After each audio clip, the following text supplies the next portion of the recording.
Brenda, de Eduardo Acevedo Díaz. A Concepción. Velud Umbra. En una casa situada en las afueras de Montevideo, a altas horas de la noche de verano que lucía algunas estrellas y cuyo aire tibio formaba nebulosas con los vapores flotantes de la niebla alrededor de los reverberos. Cruzaban por el patio varias sombras calladas e inquietas, personas que andaban sobre la punta de los pies comprimiendo sus alientos y evitando el más leve rumor. Algo grave ocurría.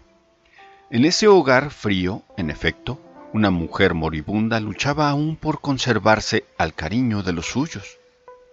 Asida por los últimos hilos de la vida, como quien puede estarlo a las ramas delgadas y flexibles de un arbusto espinoso, que crujen y se doblan por instantes a medida que el cuerpo sin fuerzas y aterido gravita más hacia el abismo. Todo respiraba esa soledad abrumante que invade de súbito el ánimo y que precede al vacío que deja un dolor severo. En el campo, en las arboledas, en las granjas vecinas, no se percibía ruido alguno. Tan solo en la carretera que se extendía adelante, las ruedas de algún carro que pasaba, a intervalos, lentamente, interrumpían la quietud de aquellas horas. La casa solitaria parecía una tumba, pero el espíritu estaba lleno de zozobra y agitado allí dentro, en presencia de un cuadro que se renueva todos los días, y cuya impresión, sin embargo, no se borra nunca. Tan difícil es acostumbrarse a la idea de que una vez ha de convertirse nuestro cuerpo en polvo y de que hay un sueño sin ensueños bajo el dosel de una noche eterna. El médico había mirado a la enferma, la última vez desde lejos, con expresión indefinible y actitud helada. Esa expresión que indica el deseo de no asistir al último suspiro que la ciencia no ha podido retardar. Y esa actitud que denuncia la impaciencia de abandonar un sitio en donde, al olor de la droga del récipe, va a seguirse el más especial aún, de un cadáver. Después había dicho al retirarse: el sistema está muy alterado y es difícil restaurar por estos medios las fuerzas perdidas. Velaba el mísero descanso, mudo e inmóvil, junto a la cabecera, un joven a quien apenas apuntaba la barba, y en cuyo semblante de rasgos acentuados y viriles se esparcía la sombra de una pena rígida. Sus ojos, de un reflejo firme y enérgico fijos en el lecho de la doliente, denunciaban un carácter, a la vez que los profundos anhelos de una pasión filial intensa y concentrada.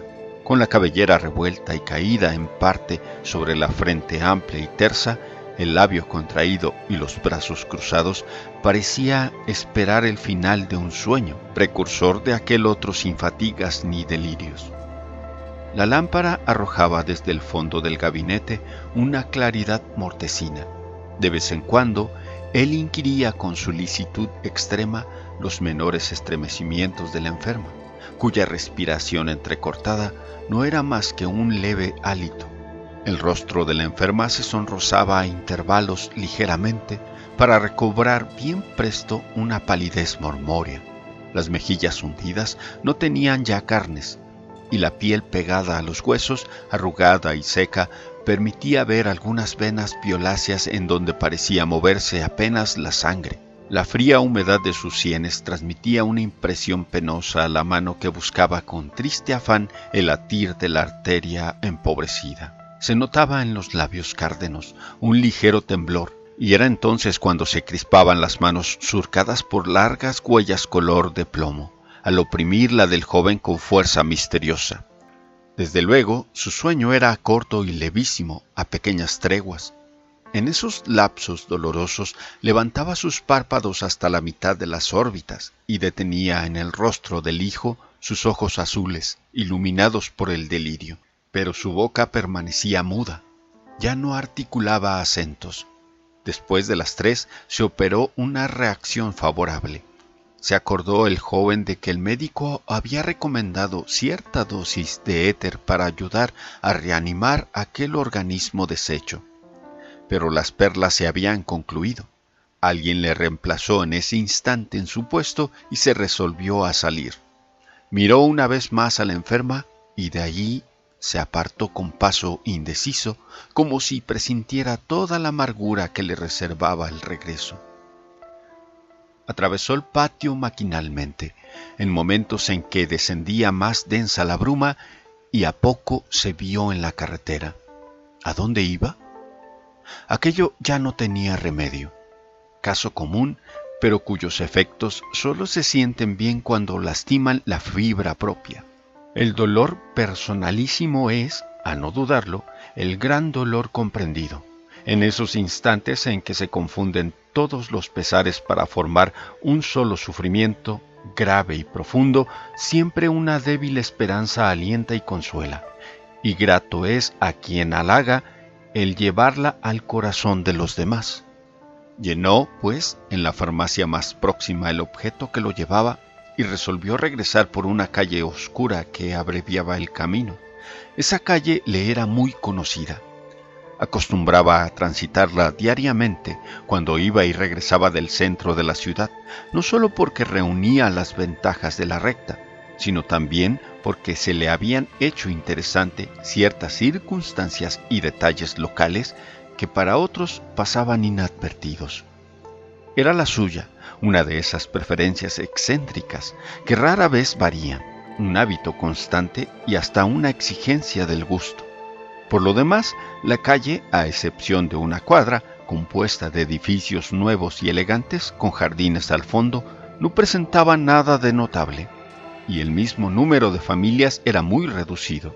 Nunca se había preocupado, pues, el joven, de descubrir en esa vía solitaria algún rostro bello o cabeza seductora que sirviese de aliciente a su pasaje cotidiano.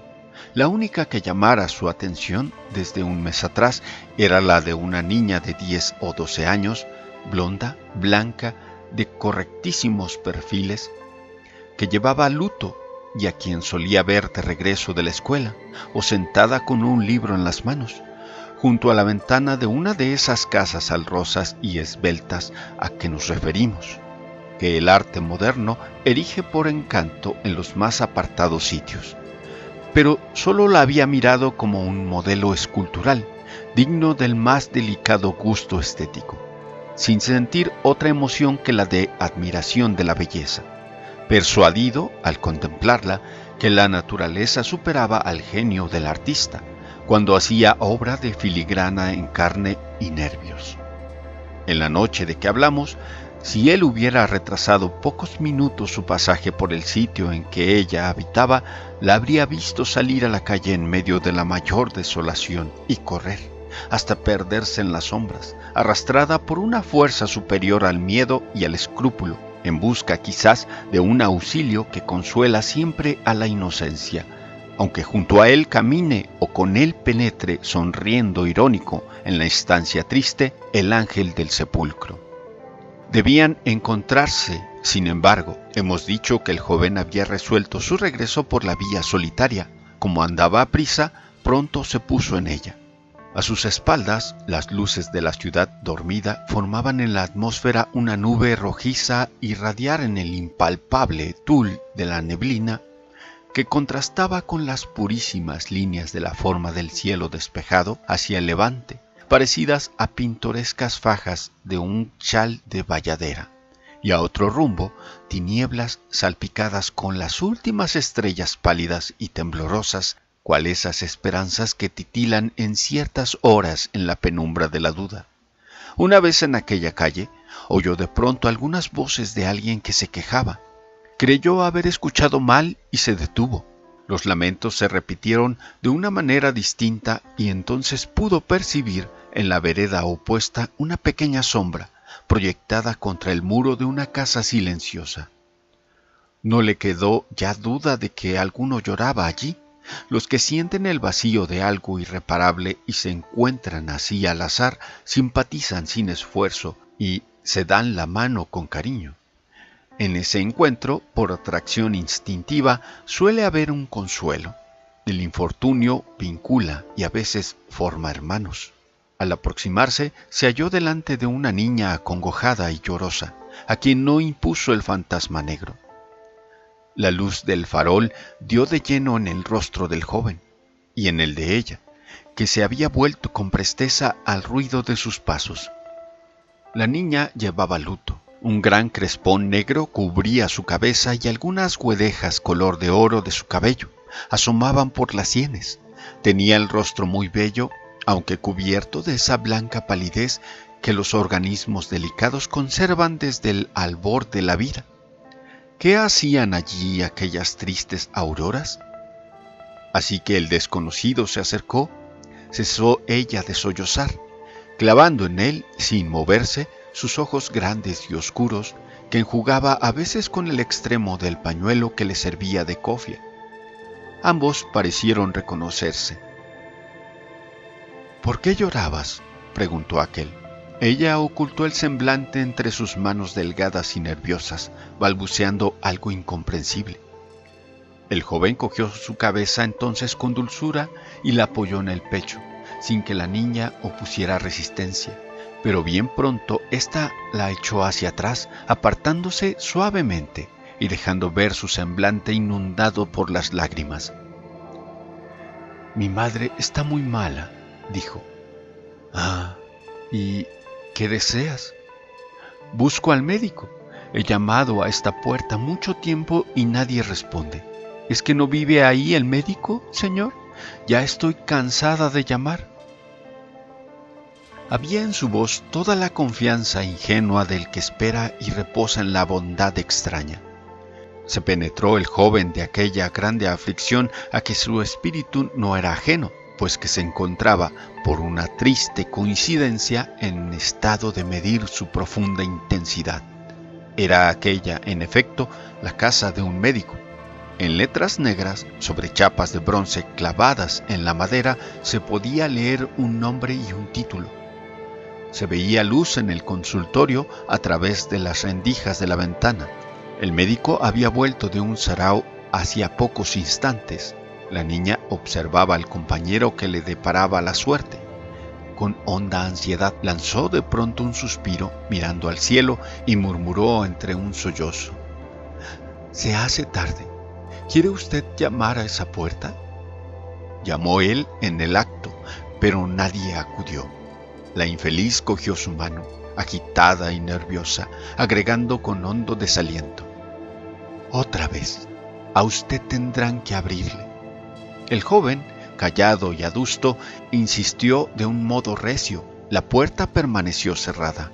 En cambio, se abrió la ventana del consultorio y un hombre apoyó la cabeza en la reja para examinar atentamente el grupo, tanto como podía permitírselo la semioscuridad del sitio. El joven cambió con él un diálogo rápido y animado. El médico inquiría hechos y causas de mal talante. A breve momento, y cuando la niña con las manos juntas, tristes y suplicante, asomaba su pálido rostro al rayo de luz como una tierna imagen de desolación, aquel hombre se negó en términos rudos a socorrer a esa hora la desgracia, cerrando tras de sí la ventana con violencia. El joven, indignado, reprimió un movimiento de cólera. Volviendo a fijar una mirada atenta a las chapas de bronce, parecía que quería grabar bien en la memoria el nombre allí escrito. «Es preciso que te vuelvas», dijo luego con calma.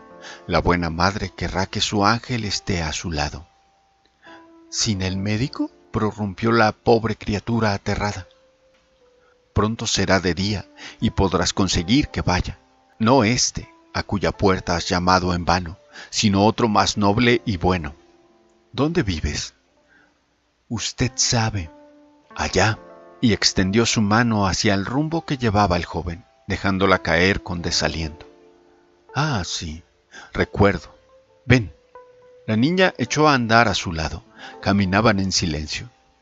De vez en cuando ella se detenía, a pretexto de molestarle alguno de los lindos zapatitos que resguardaban sus pequeños pies, pero en realidad para volver su rostro compungido y observar si la puerta se había abierto. No podía persuadirse de tan cruel impiedad. Seguía después su marcha, alzando los ojos a su misterioso acompañante con aire de angustia resignada. «¿Tienes padre?», preguntó éste. «Murió en la guerra, hace meses», respondió con melancólica seriedad. Iba solo y fue al pasar un río. El joven sintió una conmoción extraña. ¿Y cómo sabes tú eso? Le hizo recoger herido una buena señora que se hallaba en su estancia y que vio el hecho desde el balcón. Ella nos lo contó todo después. Démonos prisa en llegar, repuso el joven, dominado por una emoción fuerte y penosa que pareció agravar el estado de su ánimo. A los pocos momentos, la niña se detuvo a la entrada de uno de los elegantes edificios a que hemos hecho referencia. En ese instante, una de las sirvientas, que salía sin duda en su busca, lanzó al verla una exclamación de contento. «Aquí es», dijo la niña temblando. La puerta estaba entreabierta. En el fondo de un zaguán de paredes estucadas se percibía una claridad viva de gas que alumbraba 2 o 3 cabezas afligidas. El joven saludó en silencio a la huérfana, deteniendo en su rostro una mirada dulce y compasiva. Ella se entró mirando hacia atrás con un gesto inexplicable y los ojos puestos en el joven. Este se detuvo un instante hasta ver desaparecer a la pobre Rubita en el interior de aquella morada, como la suya, perturbada y triste. Cuando siguió su camino iba absorto y pensativo. De esa cavilación se vio pronto libre al pasar por delante de una ventana por cuyos intersticios salía un ligero resplandor. Sintió que la niña lloraba. Se apresuró entonces con violencia el paso, como si hubiese oído allá a lo lejos una voz que le llamaba, y se despedía. Entró bien pronto en el camino de las quintas. Espléndidas coronas de azul y escarlata habían reemplazado al blanco y tenue rosa del alba. La niebla en descenso se desgarraba en anchos jirones rozando el suelo en caprichosas volutas, y las gotas depositadas en las hojas caían para desvanecerse en el manto de esmeralda de los prados. Rumores, estridulaciones, concentos, gorjeos, susurros, armonías semejantes a risas infantiles, luz y calor, vida y movimiento, exuberancia de savia estival, lozanía y brillo de juventud, riqueza de colores y de frutos, músicas y aromas agrestes confundidas. Qué hermosa se presentaba la naturaleza en aquella magnífica mañana.